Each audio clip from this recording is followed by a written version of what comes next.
लेकिन मेरा कहना यह है कि कर्मचारी अगर खुल्लम खुल्ला घूस मांगता है तो इसके पीछे में बड़े पदाधिकारी हाथ है या नहीं है। बड़े पदाधिकारी अगर सह नहीं होगा तो एक कर्मचारी का औकात नहीं है कि वो खुल्लम लोगों की तो बात छोड़िए, अगर प्रमुख मुखिया जिला परिषद भी अगर जेई को फोन करे तो फोन रिसीव करने का भी जरूरत नहीं समझते। 10-10 हजार रुपया का घूस के तौर पर मांगा जाता है, बाजब्ता तौर पर बैठकर मांगते हैं। उसका मेरे पास ऑडियो भी है। हम यहाँ तो अभी यहाँ से जाकर के एक कर्मचारी पर सारे मुद्दों पर हम लड़ाई लड़ रहे हैं। बिजली है, पानी है, स्वास्थ्य है, और बिजली का तो ये स्थिति है, बहुत बुरा स्थिति है। बुरा स्थिति में ये कहा जाए कि आम लोगों की तो बात छोड़िए, अगर प्रमुख मुखिया जिला परिषद भी अगर जेई को फोन करे तो फोन रिसीव करने का भी जरूरत नहीं समझते हैं। ये स्थिति है। आपके क्षेत्र में इंडस्ट्रियल लाइन है आपके वहाँ? जी, इंडस्ट्रियल लाइन है। उसकी वजह से चाय बागान, प्रोसेसिंग प्लांट वगैरह सारे ठप पड़े हुए हैं। तो मतलब प्राथमिकता के आधार पर आप बिजली की समस्या दूर करेंगे? एकदम बिजली की समस्या, कारोबार को बढ़ावा देना चाह रहे हैं? बिल्कुल बिल्कुल। उसके अलावा जो हमारे ब्लॉक है, ब्लॉक में सुधार आए। ब्लॉक में जो खास करके अभी जो मोटेशन का मामला है, मोटेशन में प्रत्येक मोटेशन में चाहे वो 6 कट्ठा जमीन हो, 5 कट्ठा हो, 10 कट्ठा हो, उस पर बुला करके 10-10 हजार रुपया का घूस के तौर पर मांगा जाता है, बाजब्ता तौर पर बैठकर मांगते हैं। उसका मेरे पास ऑडियो भी है। मैं यहाँ तो अभी यहाँ से जाकर के एक कर्मचारी पर कार्रवाई करूंगा।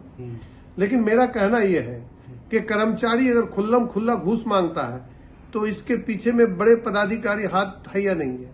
बड़े पदाधिकारी अगर सह नहीं होगा तो एक कर्मचारी का औकात नहीं है कि वो खुल्लम खुल्ला घूस मांगे। ऊपर तो दबाव है कि हमें इतना परसेंट चाहिए, हमें इतना परसेंट चाहिए। तो ये सब मुद्दे भी हैं। ब्लॉक अगर मेरा कंट्रोल हो जाए, ब्लॉक में बीडीओ रहते हैं, सीओ रहते हैं, अनुमंडल कंट्रोल हो जाए, बिजली विभाग कंट्रोल हो जाए, और खास करके वो थाना में लोग लड़ करके जाते हैं। थाना में जाने के बाद उन लोगों पर तरह तरह का यातना किया जाता है।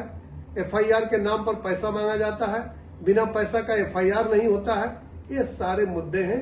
इन सारे मुद्दों पर मैं मजबूती के साथ हूँ और रहूंगा इंशाल्लाह। हम ये कहना चाहेंगे, कम्युनल हार्मनी, इंडस्ट्रियल हब, पुलिसिया राज और उसके अलावा अफसरशाही के खिलाफ आप काम बिल्कुल एकदम काम करेंगे, मजबूती के साथ काम करेंगे इंशाल्लाह। लेकिन किशनगंज के बारे में ये बताया जाता है, खास करके आप शहरी क्षेत्र आपके अंदर ही आता है, वहाँ पे माफिया राज भी बहुत हावी है, और बताया जाता है कि चुनाव के बाद उनका बोलबाला बढ़ गया है। नहीं, चुनाव के बाद बोलबाला बढ़ गया है तो ठंडा भी हो जाएगा। माफिया राज हो, चाहे वो भू माफिया हो, चाहे वो बालू माफिया हो, चाहे जिस तरह का भी माफिया हो।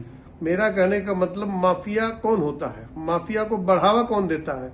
अगर प्रशासन आज अगर सही हो जाए, माइनिंग डिपार्टमेंट अगर सही हो जाए, लोग बोलते हैं कि माफिया कौन है? माफिया माइनिंग डिपार्टमेंट माफिया को बढ़ावा देता है।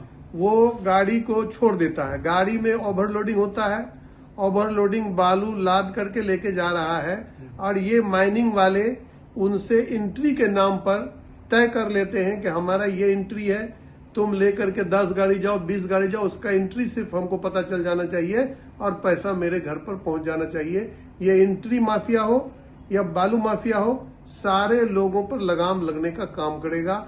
मेरा कहना यह है कि बालू माफिया, जमीन माफिया, इसको सह कौन देता है? अगर प्रशासन सही हो जाए, प्रशासन अधिक हो जाए तो कोई भी, अगर मैं तो ये कहना चाहता हूं पूरी तरह से कि डीएम और एसपी जिला के अंदर में अगर ईमानदार हो जाए तो अगर चिड़िया भी जिला के अंदर पर मारेगा तो सोच समझ करके पर मारेगा।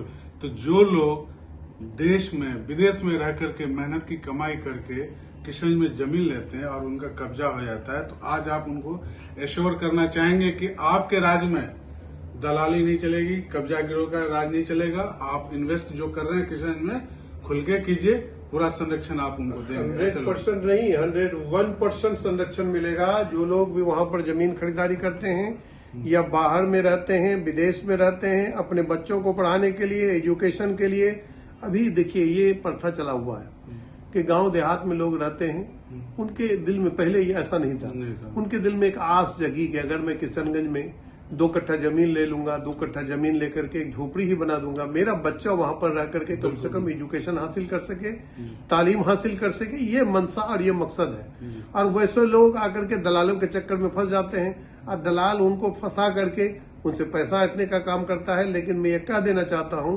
कि जो भी इस तरह के लोग हैं, जहाँ के बाहर के लोग हैं या देहात के लोग हैं, अगर किशनगंज में जमीन लेना चाहते हैं तो सबसे पहले तो मैं ये कहूंगा कि आप भी आकर के कागज का जांच पड़ताल कर लें, दलालों के बात पर न पड़े।